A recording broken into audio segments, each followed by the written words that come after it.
आज के वीडियो में आप एक प्रोफेशनल ट्रेडर की तरह कैंडलस्टिक पैटर्न्स पढ़ना सीखेंगे, भले ही आपको कैंडलस्टिक पैटर्न का कोई पिछला एक्सपीरियंस ना हो।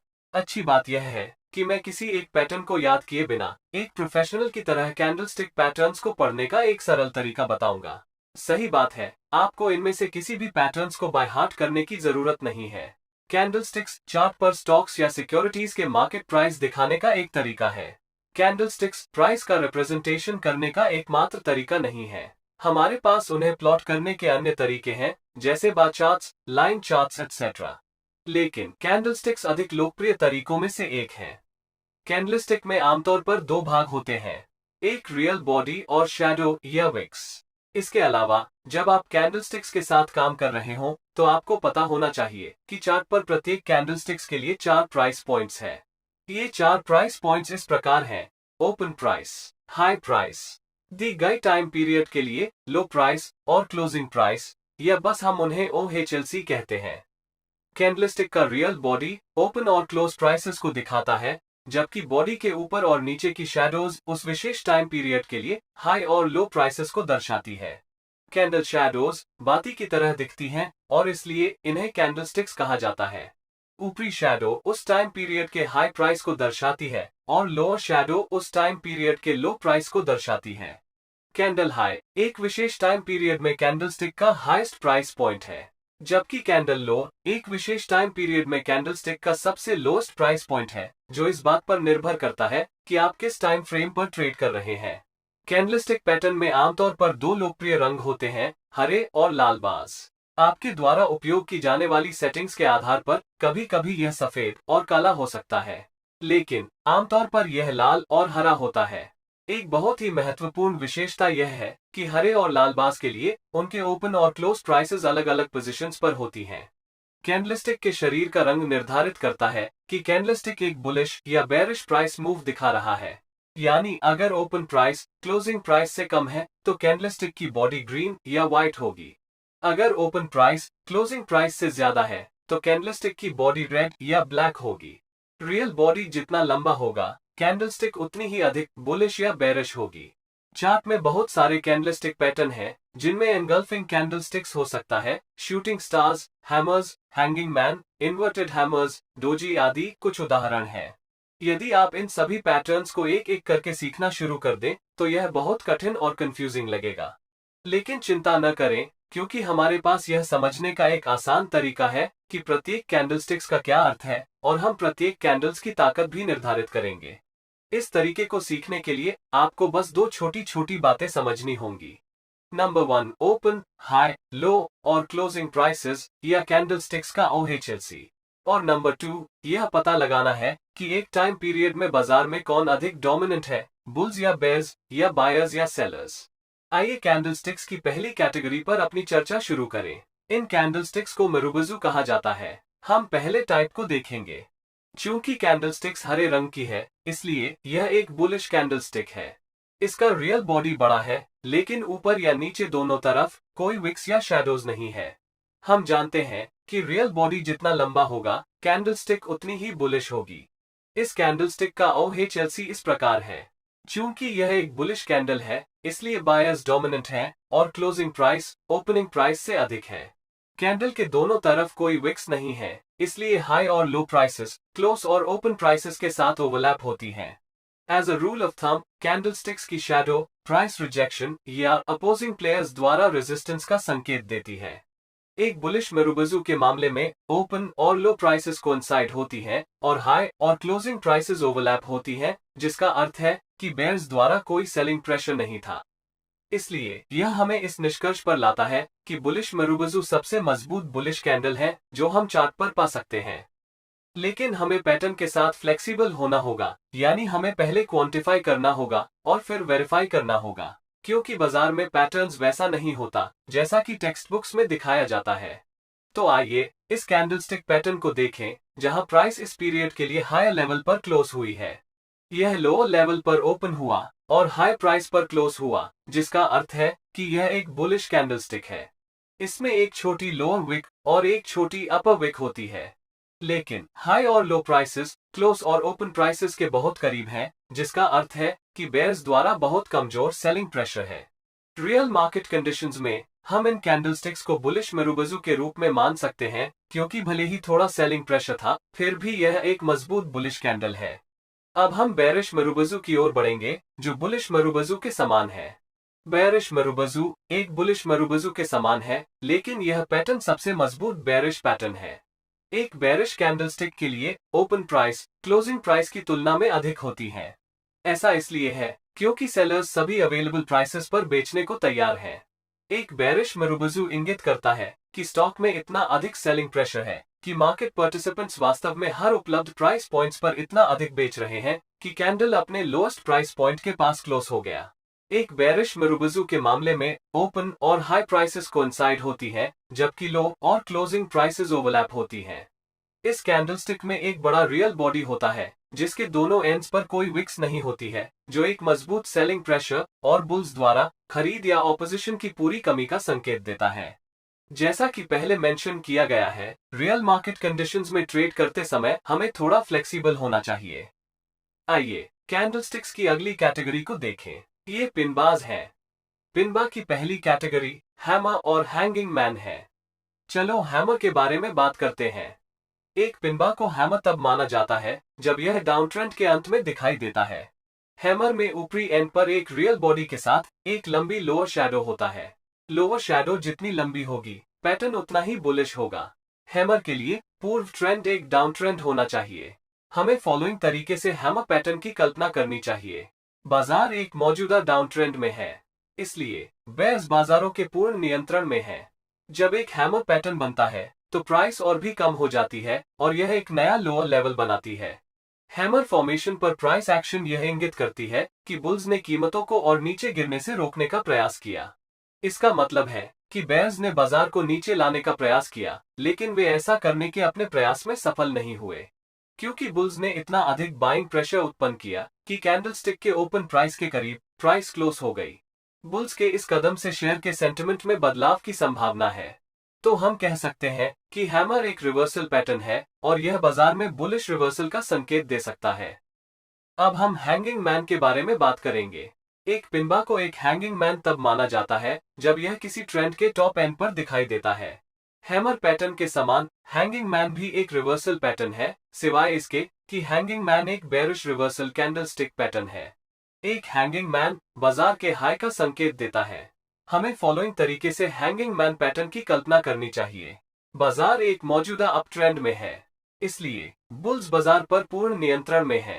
अप ट्रेंड के टॉप पर एक हैंगिंग मैन इंगित करता है कि बेयर्स ने प्रवेश किया है।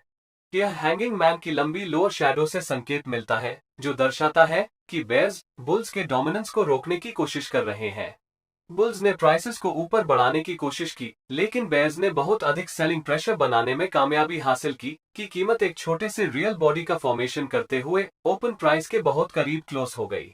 और इस बात की बहुत अधिक संभावना है कि बाजार का ट्रेंड रिवर्स हो जाएगा। और हैंगिंग मैन एक अच्छा संकेत है कि बाजार में बेरिश ट्रेंड बना रहेगा और यह स्टॉक को शॉर्ट करने का भी एक अच्छा समय है। पिनबा कैंडलस्टिक्स की दूसरी कैटेगरी को शूटिंग स्टार या इन्वर्टेड हैमर के नाम से जाना जाता है। यह इस बात पर निर्भर करता है कि यह पैटर्न्स चार्ट पर कहां बनता है। आइए पहले एक इन्वर्टेड हैमर के बारे में बात करते हैं। यह आमतौर पर एक डाउन ट्रेंड के अंत में होता है। यह सबसे कमजोर बुलिश कैंडल है। कैंडलस्टिक की रेंज या इसका रियल बॉडी बहुत छोटा है। इसके अलावा ओपन और क्लोज प्राइसेस एक दूसरे के करीब हैं, जो बाइंग इंटरेस्ट में कमी का संकेत देती है। लंबे अपर विक्स संकेत देते हैं कि बुल्स ने कीमत को ऊपर लेने की कोशिश की, लेकिन बेयर्स द्वारा एक बड़ा सेलिंग प्रेशर हुआ था। यह इंगित करता है कि कमजोर बायर्स बाजार के कंट्रोल में हैं और एग्जिस्टिंग सेंटिमेंट में संभावित बदलाव हो सकता है। तो हम कह सकते हैं कि भले ही एक हरी कैंडलस्टिक बनाई गई हो, सेलर्स वास्तव में बाजार के नियंत्रण में हैं। इन्वर्टेड हैमर को आमतौर पर हैमर की तरह एक प्राइस रिवर्सल कैंडलस्टिक के रूप में स्वीकार किया जाता है, जहां ट्रेंड एक डाउन ट्रेंड से एक अप ट्रेंड में बदल जाती है। यदि आप मुझे इन्वर्टेड हैमर और हैमर के बीच चयन करने के लिए कहते हैं, तो मैं निश्चित रूप से हैमर पैटर्न चुनूंगा, क्योंकि हैमर इन्वर्टेड हैमर की तुलना में ट्रेंड रिवर्सल का अधिक मजबूत संकेत देगा। यह इन दोनों कैंडल्स के बीच सेलिंग प्रेशर्स में अंतर के कारण भी है। अब अगले पैटर्न पर चलते हैं। एक पिनबा को एक शूटिंग स्टार तब माना जाता है जब यह एक अप ट्रेंड के अंत में होता है, जो प्राइस रिवर्सल का संकेत देता है। एक इन्वर्टेड हैमर की तरह एक शूटिंग स्टार का भी एक छोटा रियल बॉडी होता है जिसकी ओपन और क्लोज प्राइसेस एक दूसरे के करीब होती हैं। इसमें एक बड़ी अपर विग भी होती है जो यह दर्शाती है कि बुल्स ने प्राइसेस को ऊपर लाने की कोशिश की, लेकिन उन पर बेयर्स का डोमिनेंस था जिन्होंने कीमत को ओपन प्राइस से नीचे धकेल दिया। तो एक शूटिंग स्टार एक मजबूत बेरिश पैटर्न है जो एक अप ट्रेंड के अंत में बने हैंगिंग मैन पैटर्न से अधिक मजबूत होता है। ऐसा इसलिए है क्योंकि हैंगिंग मैन पैटर्न के बजाय शूटिंग स्टार बनने पर सेलर्स अधिक डोमिनेंट होते हैं। अब कैंडलस्टिक्स की तीसरी कैटेगरी की ओर बढ़ते हैं। हम स्पष्ट रूप से देख सकते हैं कि इन कैंडल्स का रियल बॉडी छोटा है। एक छोटा रियल बॉडी इंगित करता है कि ओपन प्राइस और क्लोज प्राइस काफी करीब हैं। ऊपरी और निचली शैडोज की लंबाई लगभग बराबर होती है। चूंकि ओपन और क्लोज प्राइस पॉइंट्स एक दूसरे के करीब हैं, इसलिए कैंडलस्टिक का रंग मायने नहीं रखता। अगर अपर विक की बात करें तो अपर शैडो की प्रेजेंस हमें बताती है कि बुल्स ने बाजार को ऊपर ले जाने का प्रयास किया था। हालांकि वे अपने प्रयास में सफल नहीं हुए। यदि बुल्स वास्तव में सफल होते तो रियल बॉडी एक लंबी हरी कैंडलस्टिक होती, जैसा कि पहले एक बुलिश मरुबजू के मामले में देखा गया था। इसलिए इसे बुल्स द्वारा बाजारों को ऊपर ले जाने के प्रयास के रूप में माना जा सकता है, लेकिन वे इसमें सफल नहीं हुए। इसी तरह लोअर शैडो की प्रेजेंस हमें बताती है कि बेयर्स ने बाजार को नीचे ले जाने का प्रयास किया। हालांकि वे अपने प्रयास में सफल नहीं हुए। यदि बेयर्स वास्तव में सफल होते तो रियल बॉडी एक लंबी लाल कैंडलस्टिक होती, जैसा कि एक बेयरिश मरुबजू के मामले में होता है। इसलिए बाजार को नीचे ले जाने की बेयर्स की कोशिश वास्तव में सफल नहीं रही। न तो बुल्स और न ही बेयर्स बाजार पर कोई डोमिनेंस स्थापित कर सके, जैसा कि छोटे रियल बॉडी से स्पष्ट है। इसका मतलब यह है कि बुल्स और बेयर्स दोनों के बीच इंडिसिजन है जो बाजार को इन्फ्लुएंस करने में सक्षम नहीं थे। कैंडलस्टिक्स की इस कैटेगरी को स्पिनिंग टॉप्स कहा जाता है, जो वास्तव में इंडिसिजन कैंडलस्टिक है। आइए अब हम दो सिचुएशंस पर विचार करें जब बाजार में स्पिनिंग टॉप्स का फॉर्मेशन हो सकता है, और चर्चा करें कि इसके परिणाम क्या होंगे। क्या होगा अगर स्पिनिंग टॉप्स एक डाउन ट्रेंड में बना हो? डाउन ट्रेंड में बेयर्स पूर्ण नियंत्रण में होते हैं क्योंकि वे प्राइसेस को कम करने में सक्षम होते हैं। डाउन ट्रेंड में एक स्पिनिंग टॉप या तो बेयरिश ट्रेंड को जारी रखने से पहले बेयर्स द्वारा कंसोलिडेशन को इंगित करता है, या इसे आगे प्राइस में गिरावट को रोकने के लिए बुल्स द्वारा एक प्रयास के रूप में भी देखा जा सकता है। लेकिन क्या बुल्स ऐसा करने में सफल होते हैं? यदि बुल्स सफल होते तो इसका परिणाम एक मजबूत बुलिश कैंडल होता और वास्तव में स्पिनिंग टॉप नहीं होता। तो स्पष्ट रूप से इस मामले में दो समान पॉसिबिलिटी वाले आउटकम्स हैं। या तो बेयर्स द्वारा सेलिंग का एक ऑलराउंड होगा और बाजार में गिरावट जारी रहेगी, या बाजार अपनी डायरेक्शन बदल सकता है और कीमतें बढ़ सकती हैं। क्या होने की संभावना है, इस पर कोई क्लैरिटी नहीं है। इसलिए एक ट्रेडर को दोनों स्थितियों के लिए तैयार रहने की जरूरत है, यानी रिवर्सल या कंटिन्यूएशन के लिए। इसी तरह की स्थिति तब भी होती है जब एक अपट्रेंड के दौरान एक स्पिनिंग टॉप बनता है। अब अंत में बात करते हैं डोजीज की। डोजी एक स्पिनिंग टॉप के समान है, सिवाय इसके कि इसमें रियल बॉडी नहीं है। इसका मतलब है कि ओपन और क्लोज प्राइसेस बराबर हैं। डोजी एक महत्वपूर्ण कैंडलस्टिक पैटर्न है क्योंकि वे बाजार की सेंटिमेंट के बारे में इंपॉर्टेंट जानकारी प्रदान करते हैं। मुख्य रूप से एक डोजी तब बनता है जब ओपन प्राइस क्लोजिंग प्राइस के बराबर होती है, जो इंगित करती है कि रियल बॉडी मौजूद नहीं है। ऊपर और नीचे की विक्स किसी भी लंबाई की हो सकती है और कैंडलस्टिक का रंग मायने नहीं रखता क्योंकि ओपन और क्लोज प्राइस बराबर होती है। डोजीज का कॉन्सेप्ट स्पिनिंग टॉप्स से मिलता जुलता है। एक स्पिनिंग टॉप के लिए हमने जो कुछ भी सीखा वह डोजीज पर भी अप्लाई होता है। डोजी बाजार में इंडिसिजन का संदेश भी देते हैं, जिसका अर्थ है कि बुल्स और बेयर्स इस बात को लेकर कंफ्यूज्ड हैं कि ट्रेड करना है या नहीं।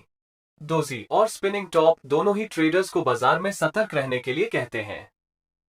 कई अन्य कैंडलस्टिक्स हैं, लेकिन अब तक जिन कैंडलस्टिक्स का मेंशन किया गया है वे चार्ट में बनने वाले समान कैंडलस्टिक्स के विचार को समझने के लिए पर्याप्त हैं। आइए अब हम सबसे मजबूत से सबसे कमजोर कैंडलस्टिक्स को अरेंज करें। सबसे पहले हम बुलिश कैंडल्स पर विचार करेंगे और उन्हें उनकी ताकत के क्रम में अरेंज करेंगे।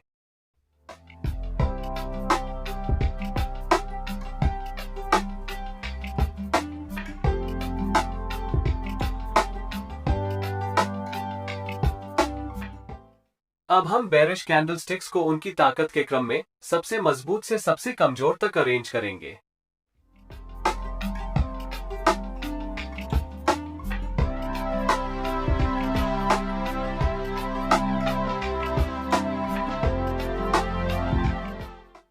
वीडियो के अंत में एक जेंटल रिमाइंडर यह है कि इन कैंडलस्टिक्स को आइसोलेशन में ट्रेड नहीं करना है, क्योंकि जितना अधिक कॉन्फर्मेशंस होगा उतना बेहतर ट्रेड होगा।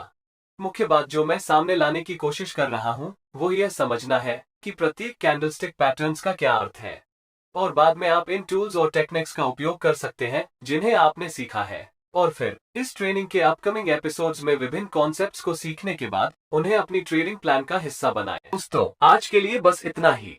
अगर आपने आज कुछ नया सीखा है तो कृपया इस वीडियो को लाइक करें और अपकमिंग कोर्सेज के लिए चैनल को सब्सक्राइब करें।